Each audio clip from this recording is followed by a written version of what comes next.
Vice President Kamala Harris is in Ghana today as part of a week-long visit to Central Africa. The vice president will also travel to Tanzania and then Zambia as the U.S. continues to expand its ties with the continent.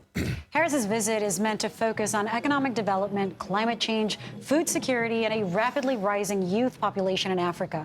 She spoke highly of Ghanaian President Nana Akufo-Addo and expressed her excitement to discuss the future of the continent with him and its other leaders.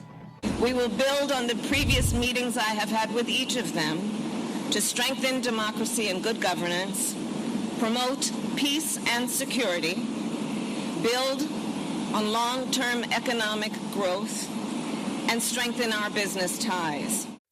CBS News congressional correspondent Scott Macfarlane joins us now, not from there, but from the White House. Scott, is Harris's visit a direct response to China's recent investment and growing influence in the continent? Yeah, the vice president was asked just that question during a joint press conference with President Akufo-Addo a few moments ago, and she said, no, that this is a strategic issue for the U.S. to develop a relationship with Africa amid concerns about security and in the name of building stronger relationships worldwide. But this isn't just a pivotal moment in U.S.-Chinese relations. This is a seminal moment, and China has been investing deeply in Africa, building billions of dollars of new infrastructure, providing resources for African nations as China keeps an eye on all the natural resources available in Africa. In the U.S., making its own investment to foster a stronger relationship during what is clearly a tenuous moment, not just in U.S.-Chinese relations, but Tony and Lilia, tenuous moments in the African economies, including in Ghana, where COVID-19 ravaged their economy, hurt with jobs, hurt with inflation, and the Ukraine war with Russia is starving resources from Africa as they try to develop big industry. So this is a pivotal moment for the vice president to be there.